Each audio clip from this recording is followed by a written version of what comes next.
Hi, thank you for joining me. My name is Heather. This is the first in my series of entry-level how-to guides for editing photos in Lightroom. This video is designed to give you a general outline of editing photos. It is simple and it can be used as a base model for all of your pictures. I'm going to walk you through the editing of one of my favorite images. This tree is estimated at being 1,000 years old, and I photographed it at Goose Island State Park on the Texas Gulf Coast. So, to get started, what I always do is first make sure that my horizon is level. So to do this, I simply go to Transform and select Auto. The next thing I do is go to Basic. And I always have the option to come back to this as I've gone through more of my editing process. So I start with only a couple of items in the Basic section. The first thing I start with are highlights. So I want to lower my highlights down to taste. So with this image, what I'm looking at is the sky. I want to make sure that the sky is a nice dark blue, but I want it to stay true to the blue that it was when I captured the photo. So I don't want it to be too dark. The next thing I do is raise my highlights. So when I raise my highlights, what I'm doing is exposing the detail in the trunk and the limbs of the tree. So I want to raise it enough so that you can see the detail, but I want to leave it at just the right amount so that it still maintains the right color in the sky. So the only other two items I'm going to touch at this point in Basic is clarity, and I always choose a clarity between 30 and 36. It varies depending on my picture. And then vibrance, I typically make my vibrance somewhere between 10 and 15. This is all just for a basic editing. You can make other adjustments, but this is something that can be used across the board for all of your images. The next thing I want to do is add detail. So this is going to help sharpen the image and reduce noise. I learned how to do this from watching YouTube videos.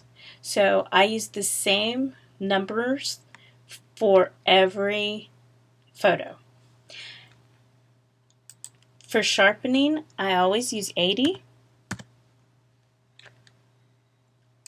Luminance, 45. And color, 25.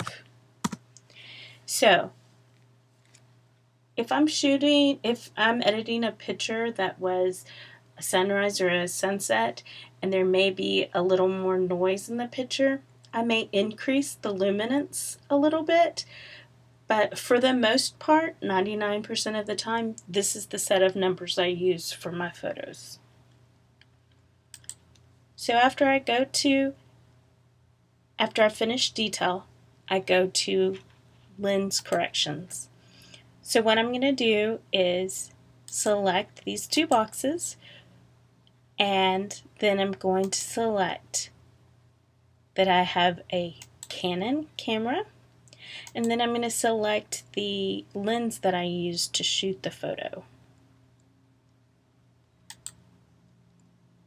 Okay, once I've done that, I'm going to move on to my favorite part of editing, effects. So I say that this is my favorite because I accidentally discovered it one day whenever I was editing a picture that had fog, and I realized that I could dehaze the image and reduce the fog or I guess you could say, haze the image, and it would increase the density of the fog. And I found that I really enjoy playing with this function of Lightroom.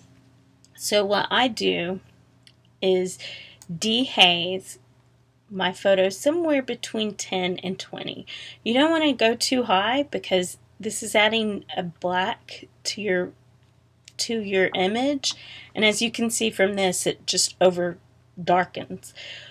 But a subtle amount can add some extra character to your image. So I like to aim between 10 and 20, sometimes less. It just depends on the image. It's all done to taste. And the final thing I do is add a vignette. So I like to darken the edges of the photo to give you a place to focus your eye. And so I bring it down usually between 10 and 20. So with this one, I think 15 looks good. So that's where I'm going to leave it. This is an edited photo. I would post this photo to my website. So I hope that these steps are simple and easy for you to follow, and that you'll come back and join me again, and each time I post a new video will increase the complexity of what we're editing. Thank you.